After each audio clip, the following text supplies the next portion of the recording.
if you'll be able to hear all the thundering in the background.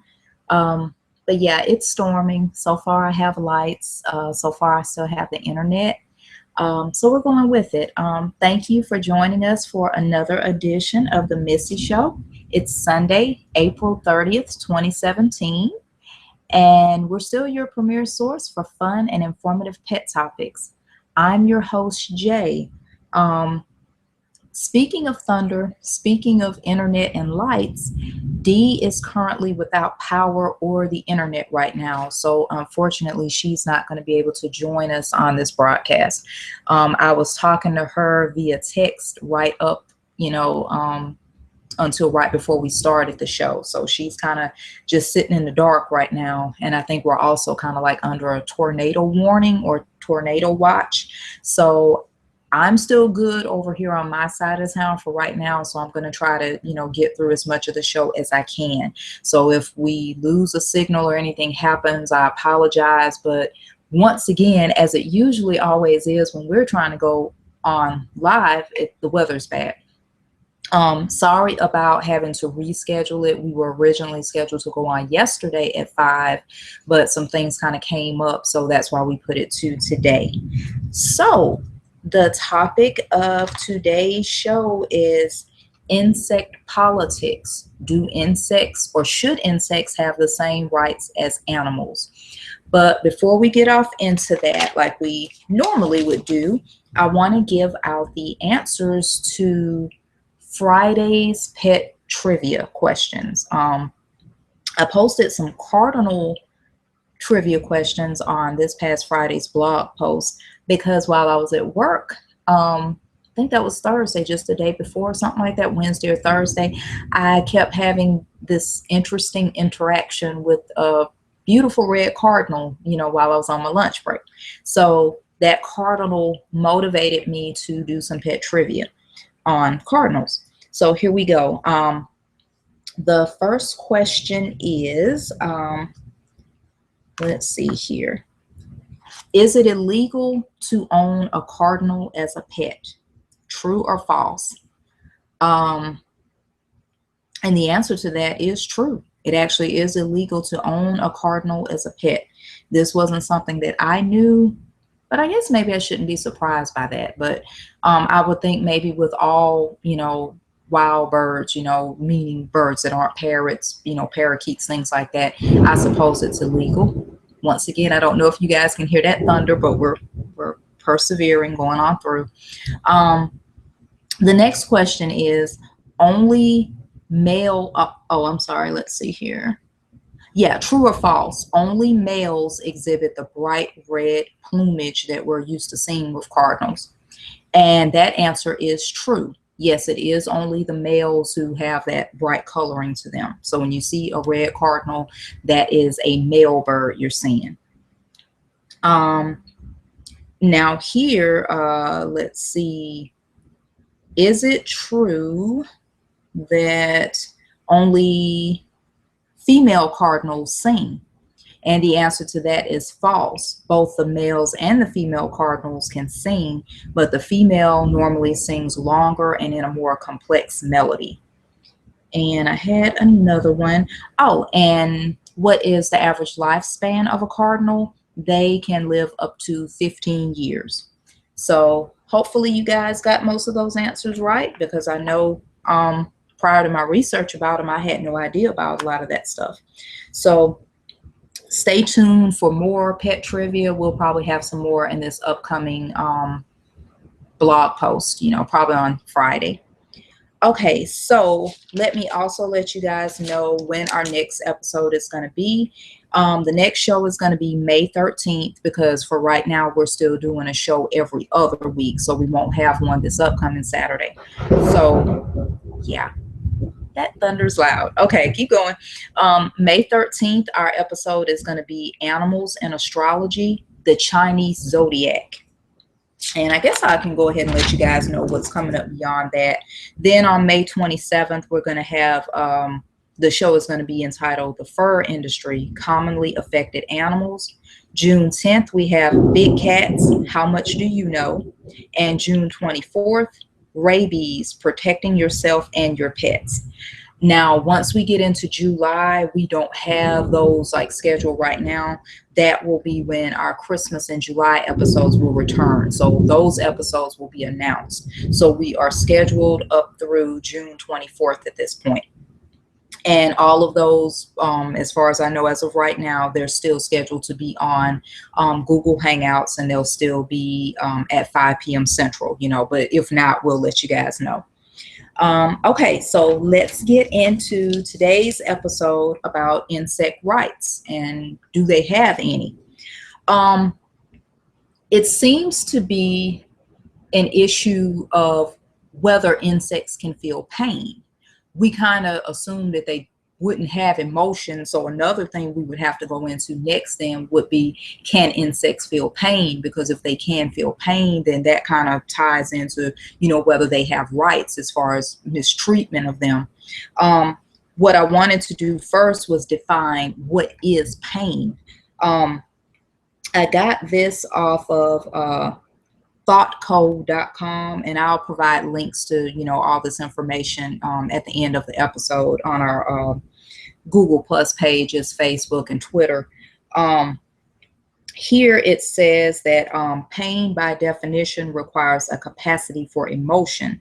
For them, they define pain as an unpleasant sensory and emotional experience associated with actual or potential tissue damage or described in terms of such damage. They go on to say that pain is more than the stimulation of nerves. In fact, the IASP notes that patients can feel and report pain with no actual physical cause or stimulus. Pain is a subjective and emotional experience. Our response to unpleasant stimuli is influenced by our perceptions and past experiences. The insect nervous system differs greatly from that of higher order animals. Insects lack the neurological structures that translate a negative stimulus into an emotional experience. We, humans and animals, have pain receptors. Nociceptors is NOCI, and then receptors that send signals through our spinal cord into our brain. Within the brain, the thalamus directs these pain signals to different areas for interpretation. The cortex catalogs the source of the pain and compares it to pain we've experienced before. The limbic system controls our emotional response to pain, making us cry or react in anger. Insects don't have these structures, suggesting they don't process physical stimuli emotionally. We also learn from our pain and change our behavior to avoid it. If you burn your hand by touching a hot surface, you associate that experience with pain and will avoid making the same mistake in the future. Pain serves an evolutionary purpose in higher order organisms. Insect behavior, in contrast, is largely a function of genetics. Insects are pre-programmed to behave in certain ways.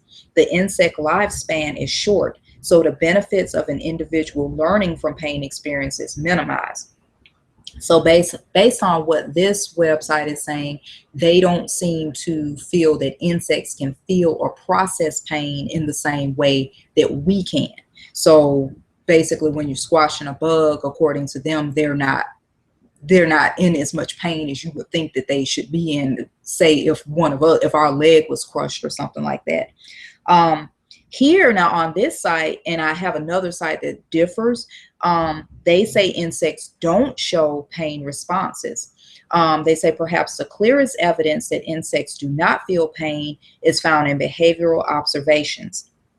How do insects respond to injury? An insect with a damaged foot doesn't limp. Insects with crushed abdomens continue to feed and mate. Yeah, that sounds like some pretty strong evidence, because I don't think there would be any human or any animal that would have a crushed abdomen and still be interested in eating and mating. But okay, I digress. Caterpillars still eat and move about their host plant, even with parasites consuming their bodies. Even a locust being devoured by a praying mantis will behave normally, feeding right up until the moment of death. Insects and other invertebrates don't experience pain as we do. This doesn't, however, preclude the fact that insects, spiders, and other arthropods are living organisms that deserve humane treatment. So that was the opinion of this site at Thought Code. So they feel that insects do not feel pain, but that doesn't necessarily give us license to mistreat them.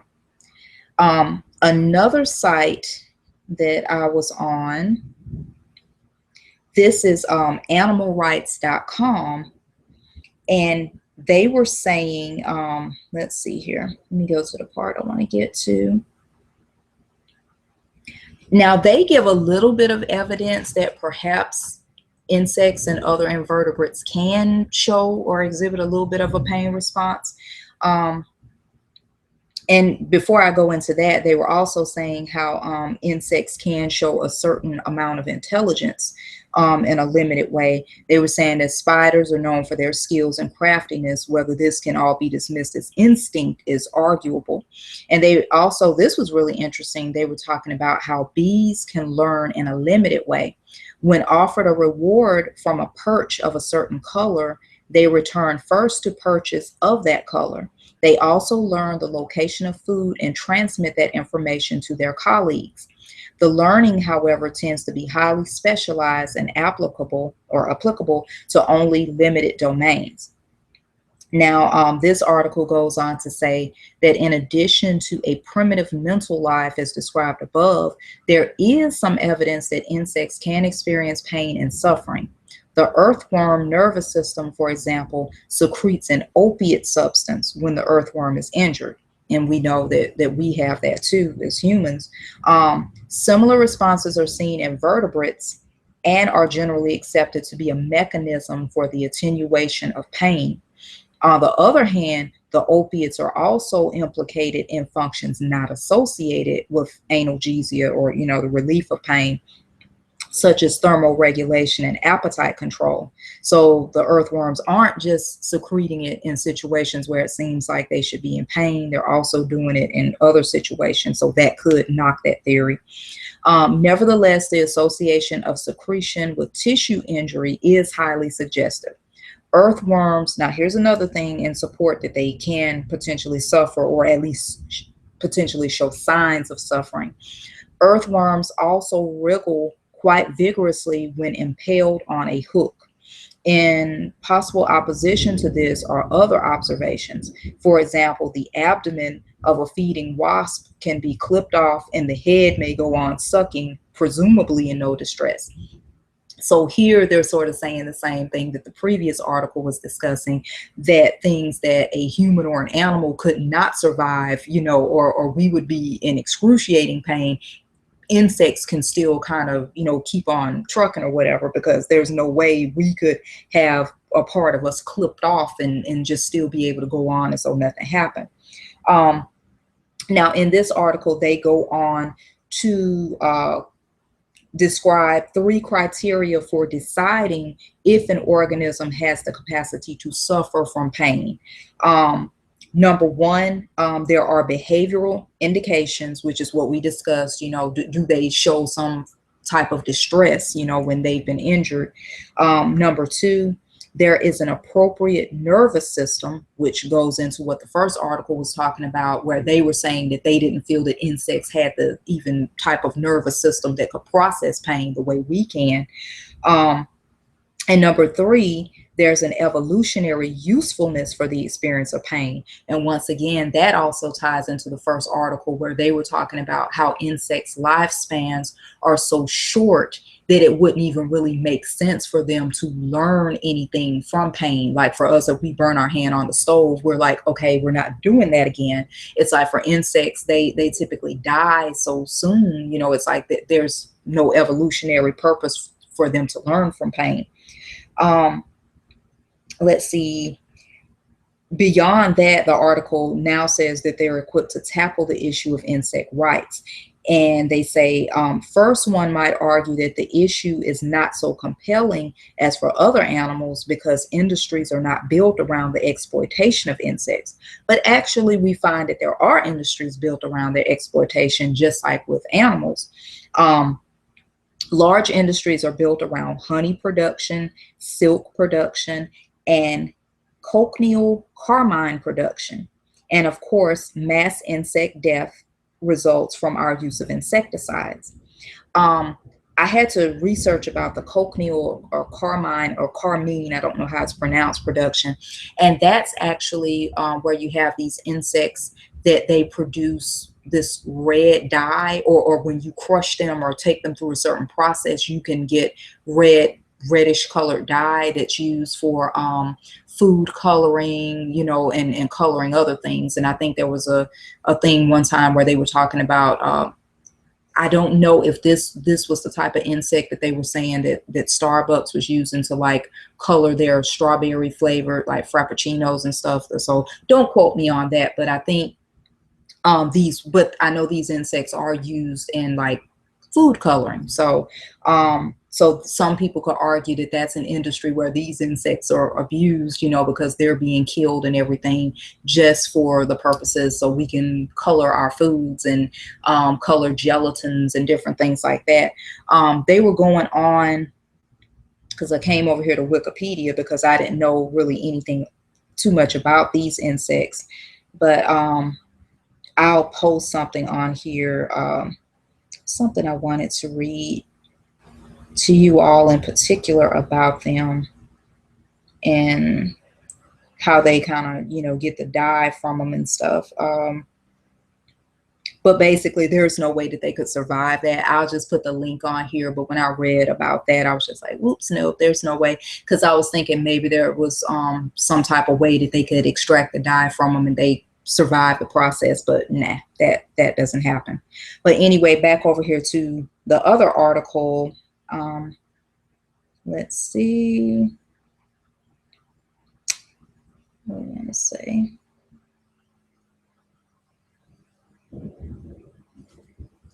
I'm still here, guys. I lost my place. Trying to find what I like this quote that they used from Jeremy Bentham, and he was a philosopher. And he says, what is it that should trace the insuperable line? The question is not, can they reason, nor can they talk, but can they suffer? And that was the starting argument when I first came on, that's the issue. Because I guess when you talk about the rights of anything, you do have to consider, is the being capable of experiencing suffering? And it's seeming kind of, it seems to be more support based on what I've read, that insects can't suffer. Maybe I don't know if they can experience pain. Maybe they can, because there's no definitive answers. All we can do is just sort of look at how they behave when certain things go on. And it seems to be a lot of evidence that they can get like mortally wounded and still a part of their body can still be functioning, or they can get injured in such a way that would be just devastating and just detrimental, you know, to an animal or a human, and they can still go on eating and mating as though nothing happened. So this was sort of, you know, point in the direction that perhaps they really don't suffer in any type of way. But that seems to be the larger question, you know, when you want to discuss rights and exploitation. And also because insects don't have minds, I think that's safe to say, maybe even that's not safe to say, but they can't process information in the way that we can. And I know people would say, well, animals can't process information in the way that we can, but we know that animals can suffer, you know, and they share a lot of, they have the same type of nervous system as we do. Another question that they bring up is, do I have to be careful not to walk on ants? And this article says that the Jains of India would say yes, and some of their more devout members wear gauze masks to avoid inhaling and killing small insects and microbes. Regardless of how careful we are, we will cause some suffering as a side effect of living. The goal is to avoid unnecessary suffering and to minimize the suffering we cause. This is a far cry from wanton intentional infliction of cruelty. I refer here to the habit of some pulling off insects' wings for fun, or of torching a congregation of ants for pleasure. This question is an issue for the individual conscience to decide. Perhaps one need not walk around looking out for ants on the ground, but should one be seen and it is easier to alter one's stride to avoid it, where is the harm in doing so? And that's sort of where I lean toward. For me, I don't believe in just going out of your way to torture any being. Now, I probably have mentioned to you guys before in past episodes, I can't remember, but I am not a big fan of cockroaches at all. I find them disgusting. I am very, very afraid of them. I don't like them. I don't want them anywhere near me. Now, with that being said, I'm not going to go out of my way to try to go to where they are and set them on fire. Or for one, it will freak me out to try to look for them and to discover a large colony of them or something like that anyway. That will gross me out and it will probably scar me for life. But my thing is I'm not going to go out of my way to just, you know, try to find them and be cruel to them or something like that. Now, if you're in my house, if you end up in my house, that may be a different story. And I may be wrong for that, because I know someone would say, well, can't you just catch them in a jar or something and then just take them outside? Because I hear a lot of people say that they do that.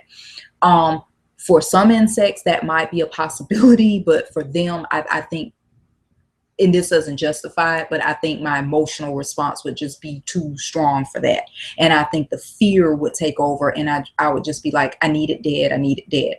But I see their point about just not going out of your way to find insects to kill. Don't go out there and look for grasshoppers and say, okay, let me cut their legs off or let me pull their wings off. You would just want to grant any living being the same respect that you would for an animal, just like it wouldn't be acceptable for you to break a dog's legs or break a cat's legs or cut their tails off or something. So it's like, don't go out of your way to harm an insect either. Like they were saying, I guess that's really a matter of conscience, because it's a personal thing. We can't know for sure whether they suffer or not. It kind of looks as though they probably don't suffer because they can't process pain in the same ways that we and animals can. But still, you know, I probably wouldn't take it to the extremes that maybe people of some faiths do, you know, like they mentioned the Jains over in India, you know, where they put the stuff on their face to keep from even, you know, potentially breathing in the insects or anything like that. I'm not there where I would take it on that level, but at the same time, I'm not going to go out of my way to seek them out and be cruel to them and things like that. I did think about the fact that I do have Terminix, or well, not Terminix, but I have a company like that who comes out to my house and they spray every couple of months, and it keeps the insects from coming in. And I know a lot of insects die because of that process, because when they get up on my back porch or my front porch and they kind of get in that area that's been sprayed, even after it's dried, it's very deadly and toxic to them. And you could say in some ways, maybe, you know, that's bad, but for me, you know, I don't want them in my house. And it's there was another part on here where they were talking about, just like with anything else, you have the right to defend yourself. Let me see here. There was another little part of this where they were talking about that. Hang on, bear with me, guys.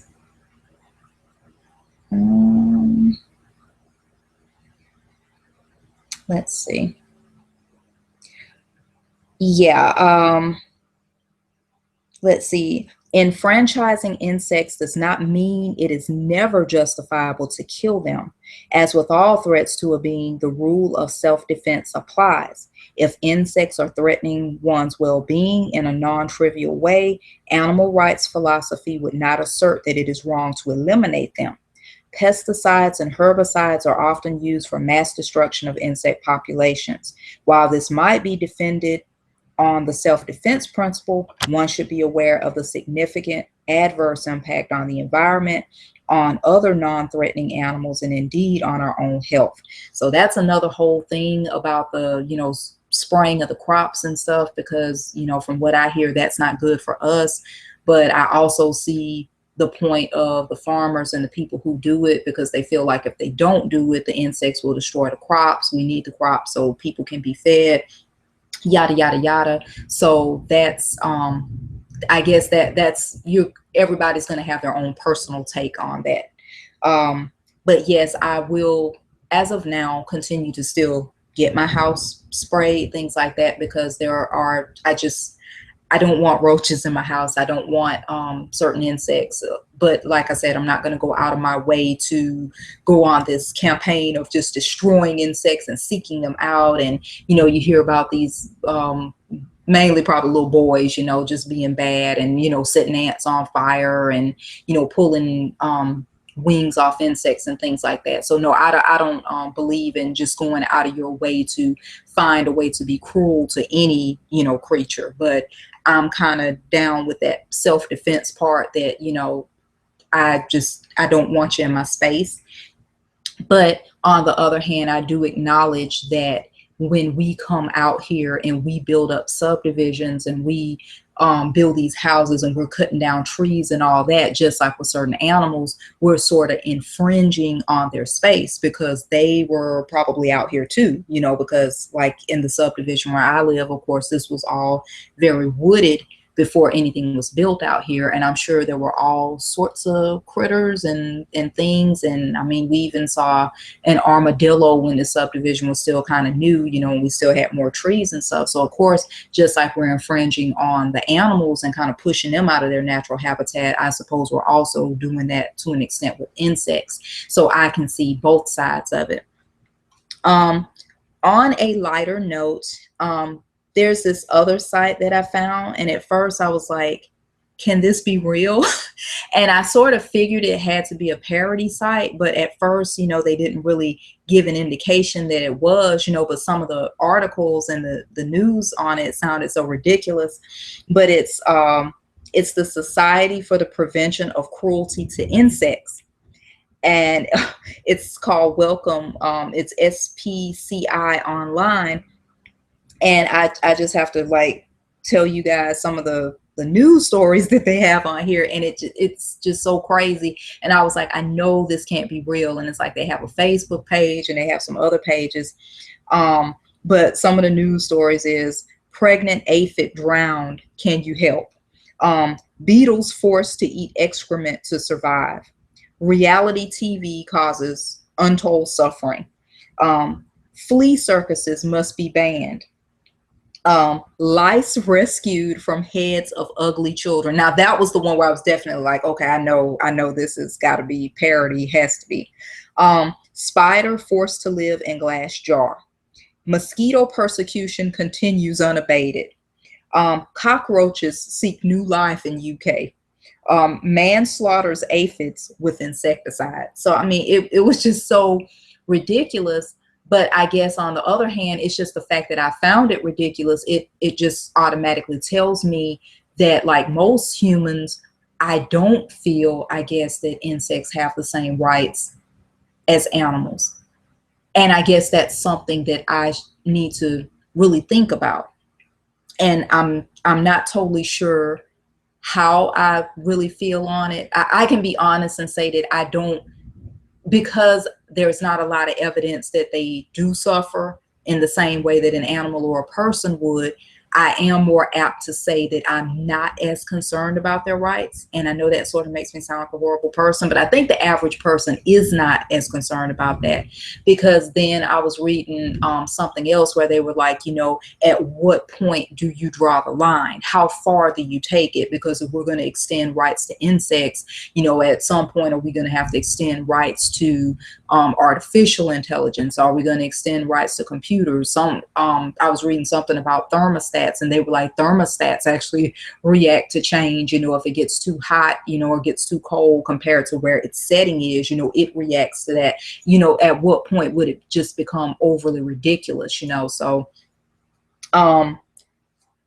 I guess I would say that right now I don't feel that they have the same rights as animals. But once again, I would say that I don't think you should go out of your way to harm an insect. If you can avoid the insect and not harm it, I think that's better, you know, if you can do that. But you should really like check out this site for the SPCI online, and I'll post that for you. Um, and with each of those things that I read out loud to you about the news stories, you can actually click it, and there's actually just a little write up on it in an article. Um, I have to just read an excerpt from this one about the lice that were rescued from the heads of ugly children. It says hundreds of lice are being rescued from children across America. It emerged today thanks to revolutionary new lice saving technology, not life saving, developed by the National Pediculosis Association. Okay. The SPCI has obtained shocking footage of lice being rescued from the heads of ugly kids at a secret location believed to be somewhere in the U.S. Head lice are among the most oppressed members of insect society, and lice who have to cope with ugly hosts are some of the hardest hit. Lice living on the heads of ugly children are often ostracized by the insect community, becoming the object of taunts and ridicule.